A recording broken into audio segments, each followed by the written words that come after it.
Hi, this is Tim of the 1916 Company. Welcome and thanks for logging on. If you love this watch, email us Mosso at the1916company.com for purchase, pricing, and availability questions concerning this watch. Today, we're discussing one of the most recent versions of one of MB&F's most complicated watches. This is the Legacy Machine Perpetual. The original model, created with Stephen McDonnell, launched back in 2015, became the most complex MB&F watch ever, with 581 movement parts and 44 jewels. Now, this watch is back. This is the 2023 version in stainless steel with a lovely rose-colored dial. So in steel, the most durable option. This watch is 44 millimeters in diameter with its vaulted crystal, 17.6 millimeters thick, and from lug tip to lug tip, 50.1 millimeters with a 24 millimeter spacing between the lugs.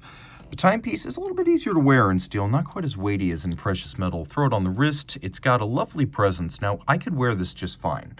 So you can see my wrist is 16 centimeters circumference. The lugs are not out over the edge of my wrist. Ergonomically, it's a real winner.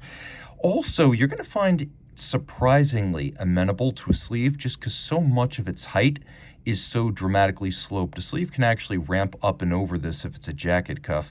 The watch would fit on a wrist of my size or larger, so 16 centimeter circumference wrist or larger, game on. The strap is substantial. You can see medium rectangular scale alligator leather, semi-gloss. It has a reddish tone to it. And then you can see it has a folded edge, a monotone stitch, a curved spring bar, so the lugs can be drilled fairly close to the case with no impediment to the motion of the strap.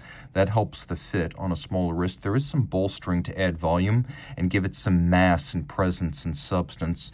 This is an MB&F factory strap. You can see on the bottom a rubber inlay to isolate the leather from the heat, oil, sweat, and grit of the wrist. It also feels wonderfully supple. No crimping, no gouging. Taking a quick look at the buckle, you can see it has the MB&F double-sided battle axe logo. Here we have a combination of polish and media blast finish. Open it up. It is a G&F Chatelain style double deployant leaf spring system, and that creates a very positive retention when it's closed. And then as it opens, it snaps open with alacrity when you want it to open. Now, stainless steel, as you can see right here, and a little bit of titanium in the clasp.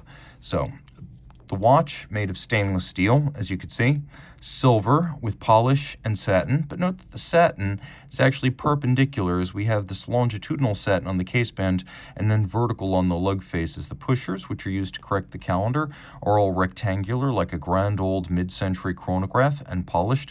We have the battle axe logo again on the crown, polish and media blast. We have a conical bezel that's got a little bit, I'm going to say, of a concave to it. It's not perfectly conical. It does have a little bit of an inward inflection. And then you could see we have a crystal that is immensely vaulted. Take that, Corum bubble. Mostly because it needs to clear the mechanism here, and we have this enormous mirror-polished and rounded steel balance bridge over a 14 millimeter diameter free-sprung balance with an overcoil. Those two features allowing for very precise regulation and shock resistance. That's the free-sprung balance.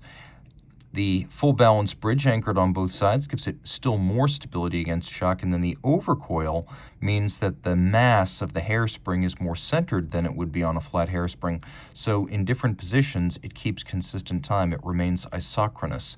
It beats away at 18,000 vibrations per hour, so a nice slow beat rate. And you can see that the balance staff is absolutely towering. We'll turn this over.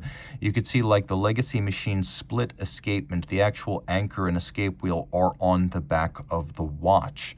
So it carries over some of that architecture. Now we have a couple of lacquered registers representing the different elements of the time display. So we have power reserve here for 72 hours of manual wind power reserve via twin mainspring barrels. We have a leap year phase indicator over here. The little white dot is the leap year. We have the date, we have the day, we have the month, we have the time. And then you can see that the mechanisms underpinning all of this, including star wheels and jumper springs right there for the day of the week, they go all the way around. The basis of this system, devised by Stephen McDonnell, is a 28-day base month. Most perpetual calendars assume a 31-day base month.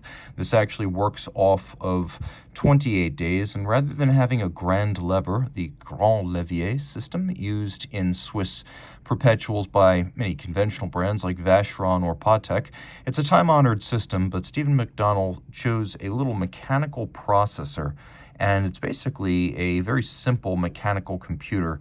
It sits more or less between the edge of the date display and the balance staff. So you can see that there is sort of a screw with a spring and a wheel between the hairspring and the edge of the date display.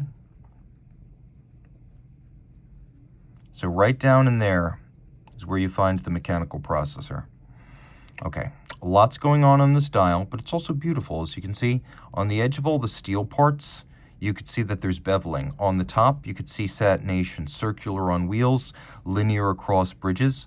We have a base plate that's been beautifully snailed. I'm going to say this is the dial, technically speaking. This plate with the snailing and the rose color. You could see that the bridge has been extravagantly mirror finished and rounded all the way. And that is very difficult to achieve. That is a Grubel 4C type finish. This is MB&F at its best. You could see that the spring and jumper system for the date is a work of art with satination, beveling, even bevels coming to a point on a tiny little component. All screw heads polished, their slots and circumference chamfered. It's deeply impressive. And being a perpetual calendar, it can distinguish between irregular length months, standard and leap years, so it does not have to be touched until the year 2100. And you have the convenience of all these rapid setting systems. Now, taking a quick look at the reverse of the watch, this is where you can see the roots of the Legacy machine going back to the original, which was a collaboration with Kari Voutilainen, who advised on the architecture of the bridges, their relative size, positioning, and shape. So what we have back here looks a lot more like a pocket watch movement. You can see the caliber is immense as it properly fills this 44mm case, and the finish is in no way compromised by practicality. With a sufficient price point, you can make no compromises, and that's what's happening here. Voutilainen is not expressly named as a collaborator on this model, but a lot of his standards have carried over. Stephen McDonnell instead is named as the primary collaborator here. Note we have solarization on the crown wheel as well as these ratchet wheels atop the barrel. We have beautiful stripes laid down by a abrasive wheel in multiple passes, the Côte de Genève. The bevels, as you can see, are luminous, rounded, a mile wide. We have no shortage of interior angles where bevels meet in a sharp crease. Again, screw heads with chamfered slots and circumference. It's easier to see on the larger screws, such as those that sit atop the ratchet wheels, but you can see the beveling to create a little bit of a funnel-like profile to the slot to better guide the screwdriver into the slot when necessary. You can also see these points where bevels come to a peak. Truly beautiful stuff.